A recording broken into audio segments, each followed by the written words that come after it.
Sejam muito bem-vindos ao primeiro programa Labre Responde. Márcio, está preparado para responder as perguntas do nosso público? Na medida do possível, sim. Tem uma pergunta, não é bem uma pergunta, é um comentário muito recorrente em todos os vídeos aí que o Márcio Labre faz, tanto no Labre TV quanto no Terça Livre e nos outros programas também do nosso canal, sempre falando a respeito da intervenção militar, que as nossas urnas são fraudadas, que nossos políticos não servem, enfim. E a gente percebe ali desde a época do impeachment da Dilma, os protestos que levaram a esse impeachment e as denúncias não só contra a Dilma, o PT, o Lula, o Aécio Neves, até contra o próprio Supremo Tribunal Federal. Diante desse panorama todo, Márcio, você apoiaria, você acha que seria viável uma intervenção militar? Você acha que seria positivo para o país? Bom, naquela época, naquela situação, naquela ocasião, em 2015, quando a gente estava vivendo uma crise econômica muito forte e o governo, na época, dava sinais de que toda a administração dos problemas caminhava para um caos, poderia se justificar uma intervenção, porque ela teria uma finalidade de pacificar o país. O país vinha já de um momento de tensionamento muito grande e estavam explodindo situações de corrupção e de desgoverno que poderiam justificar uma intervenção. Aquela era uma situação. Ainda assim, o caminho que foi escolhido foi o caminho do impeachment, que muitos criticam, muitos acham que não deveria ter acontecido. Eu particularmente acho que foi um remédio menos pior, mas funcionou, conseguiu nos trazer até aqui com uma democracia se arrastando, com milhões de problemas que nós já sabemos, mas não trouxe uma ruptura institucional, que é o custo de uma intervenção militar, que muita gente não leva isso em consideração. Acho que a intervenção é simplesmente, eu sempre digo isso, produto de um imaginário, de que se você vai chegar com um monte de tanque de guerra lá, você vai entrar no Congresso, vai algemar todos os deputados, todos os senadores, vai algemar o presidente, vai algemar o STF, vai fazer uma junta militar e a partir de agora todos os problemas estão resolvidos. A coisa não é bem assim. Muita gente não pensa no depois, embora numa situação de extrema necessidade acaba sendo a solução, mas naquela época ainda com todos os problemas não era ainda o momento de uma intervenção, né? Imagina hoje, que eu acho que a configuração é completamente diferente. Muito bem, você falou algo que me chamou muita atenção, naquela época e agora, esse contraste. Então, ainda hoje nós vemos muitos intervencionistas, né?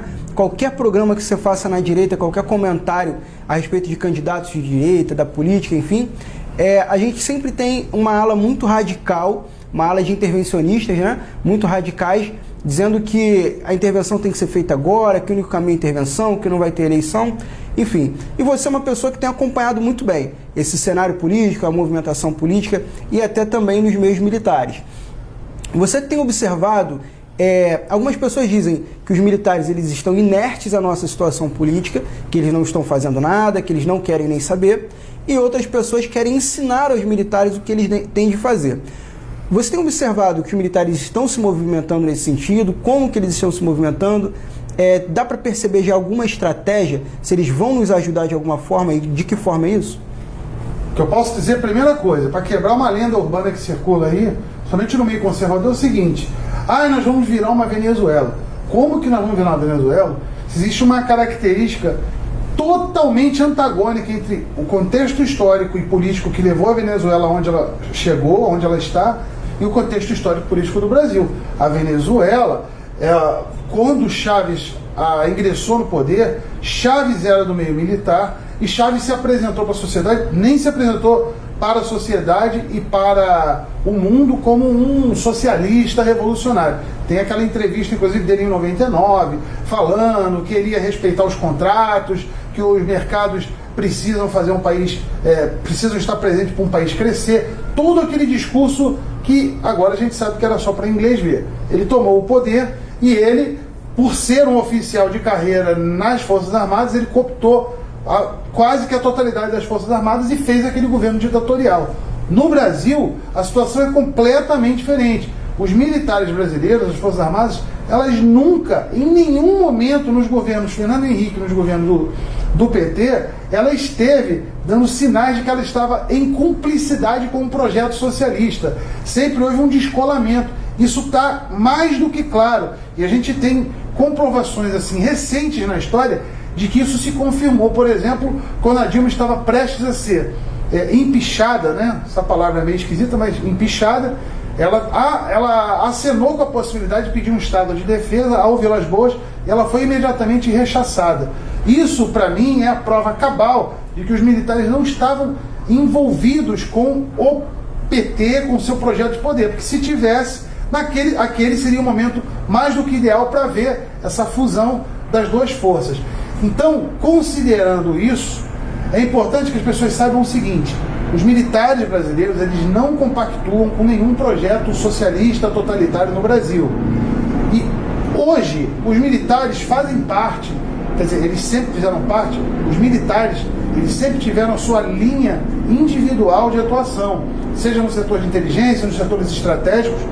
Então, eu me considero uma pessoa sem condições de dizer o que um general de 4 estrelas deve fazer ou deve pensar. E eu acho que a maioria das pessoas que estão acompanhando esse processo também deveriam ter um pouquinho mais de humildade e entender o seguinte: será que eu e você, será que a gente sabe mais do que um general de 4 estrelas sobre qual é a melhor tática, a melhor forma de resolver esse problema que nós estamos passando? Essa é a pergunta que nós temos que fazer. Porque se você não sabe, eu recomendo que você leia e se informe de quantas etapas e quantos obstáculos, qual é o crivo que um militar passa até chegar à condição de um general de 4 estrelas. Você vai entender a capacitação dessa pessoa e você imagine ele ligado a um grupo de outros 4 estrelas ali. Me parece que são pessoas que sabem muito bem o que estão fazendo, e se eles até o presente momento optaram por não adotar uma tomada de poder pelo meio da ruptura institucional, eles devem ter alguma razão para isso estar acontecendo. E por eles terem essa razão, que a gente não sabe exatamente qual é, com a chegada de quase 80 candidatos ao parlamento agora em 2018, me parece que a escolha que os militares fizeram foi pelas vias eleitorais. Por eu ter a humildade de saber que eu sei muito menos do que eles, eu confio nas Forças Armadas e sei que, seja como for, essa estratégia que eles escolheram foi a das eleições, não foi a da ruptura política, não foi a da ruptura institucional. Eles sabem muito bem por que estão fazendo isso.